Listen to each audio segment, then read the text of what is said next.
नमस्कार दोस्तों, आज मैं आपके साथ बात करूंगा कि मोतियाबिंद के ऑपरेशन के पहले क्या क्या जांचें आपकी की जाती हैं, क्या क्या जांचें आपकी की जानी चाहिए, जिससे कि जब भी आप अपने घर के रिलेटिव्स हों, सबके घर में है, सबके घर में एजेड लोग हैं, सबके घर में जीरियाट्रिक एज ग्रुप के लोग हैं जिनको मोतियाबिंद होना ही है, तो ये एक नॉलेज हमको पहले से होनी चाहिए कि क्या क्या जांच होती हैं, क्या क्या चेकअप होता है, जिससे कि आप जब डॉक्टर के पास जाएं तो आपको ये अवेयरनेस रहे कि भाई ये सारी जांचें हुई हैं या नहीं हुई हैं।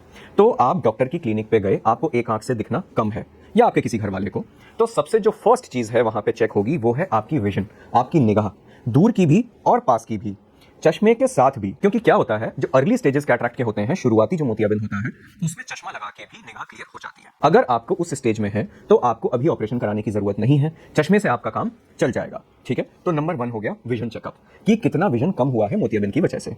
इससे हमें यह पता लगता है कि हमारी कितनी अर्जेंसी है, कितना अर्जेंट है हमको ऑपरेशन कराना।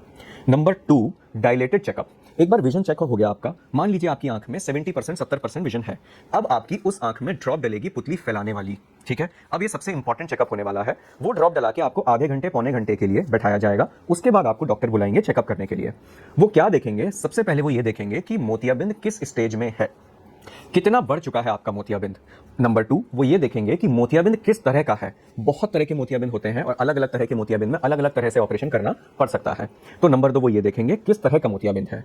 नंबर 3 वो ये देखेंगे आपके पर्दे में या रेटिना में कहीं कोई प्रॉब्लम तो नहीं है, क्योंकि अगर आप शुगर के पेशेंट हो, बीपी के पेशेंट हो, अगर आपकी उम्र ज्यादा है, 70 साल के हो, 75 साल के हो, तो बहुत ही कॉमनली हमको पर्दे में दिक्कत मिल जाती है। और अगर पर्दे में रेटिना में कोई प्रॉब्लम है मान लीजिए, तो पहले उसको सही करना होता है, फिर ही आप मोतियाबिंद का ऑपरेशन करा सकते हो। तो पर्दे की जांच होना जरूरी है।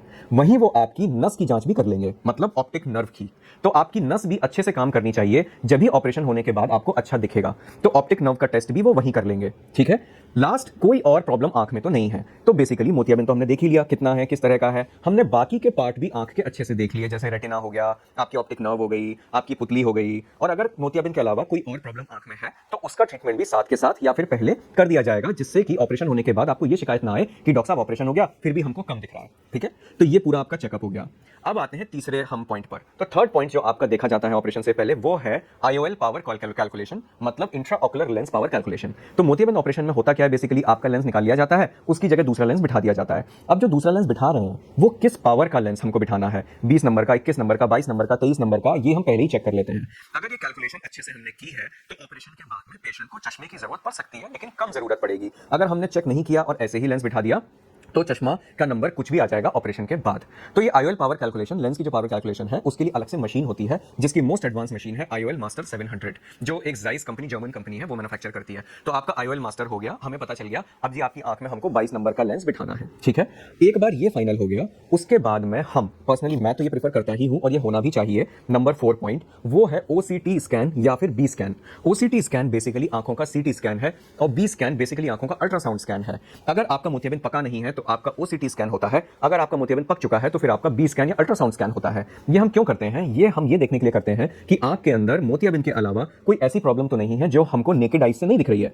हालांकि हमने पॉइंट नंबर 2 में मैंने बोला था कि हम पर्दा भी देखेंगे, नस भी देखेंगे, लेकिन वो सामने से डॉक्टर के देखने से हर एक चीज पकड़ में नहीं आती। हो सकता है कुछ अंदर छुपी हुई चीज हो, वो हमारे इस सीटी स्कैन या फिर अल्ट्रासाउंड स्कैन से हमको पता लग जाता है। ठीक है, और अगर उस रिपोर्ट में कुछ निकल के आता है तो फिर हम उस प्रॉब्लम को पहले मैनेज करते हैं, फिर ही हम मोतियाबिंद करते हैं, या फिर हम मोतियाबिंद का ऑपरेशन के साथ में इसको भी करते हैं। तो हमारे बेसिकली ये पॉइंट है मेरा कि कोई भी चीज मोतियाबिंद के अलावा कोई भी प्रॉब्लम मिस नहीं होनी चाहिए, पहले ही अच्छे से चेकअप हो जाए। ठीक है, अब आपका ये चेकअप भी हो गया, आपका जी पर्दा भी सही है, आपका ऑप्टिक नर्व भी सही है, आंख में कोई और प्रॉब्लम भी नहीं है, मोतियाबिंद है और मोतियाबिंद का ऑपरेशन करना है, उसके लिए हमने अब आपकी लेंस की पावर भी निकाल ली है, एक्यूरेट की क्या पावर का लेंस बिठाना है। अब हम आते हैं लास्ट पॉइंट पे, जो 5th पॉइंट है, वो है लेंस का चॉइस। क्योंकि आजकल लेंस बहुत तरह के हो गए हैं, जैसे मोबाइल बहुत तरह के हो गए हैं, कारें बहुत तरह की हो गई हैं, ऐसे ही लेंस भी बहुत तरह के हो गए हैं, इतनी ज्यादा वैरायटीज हो गई हैं। तो ये आपको डिस्कशन करना पड़ेगा, क्योंकि आप उस फील्ड की नॉलेज नहीं रखते हैं। मैं उस पर एक फुल लेंथ वीडियो बनाने वाला हूं, किस किस तरह के लेंस होते हैं, किस लेंस की क्या क्वालिटी होती है, जिससे कि आप बेटर चूज कर पाए।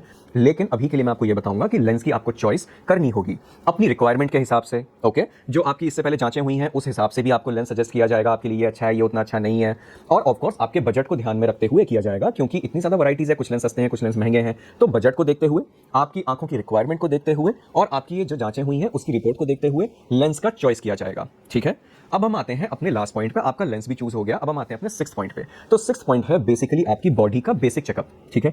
बेसिक चेकअप मतलब आपकी शुगर की जांच हो गई, आपके ब्लड प्रेशर की जांच हो गई, और अगर आपको कुछ मेजर प्रॉब्लम है जैसे न्यूरो की प्रॉब्लम है, हार्ट की प्रॉब्लम है, तो फिर उसका चेकअप हो गया, ठीक है, कि आप ये सर्जरी कराने के लिए एलिजिबल हैं या नहीं है, क्योंकि अल्टीमेटली आई आपकी बॉडी का ही पार्ट है, तो आपकी बॉडी भी फिट होनी चाहिए, तो एक उसका चेकअप हो गया।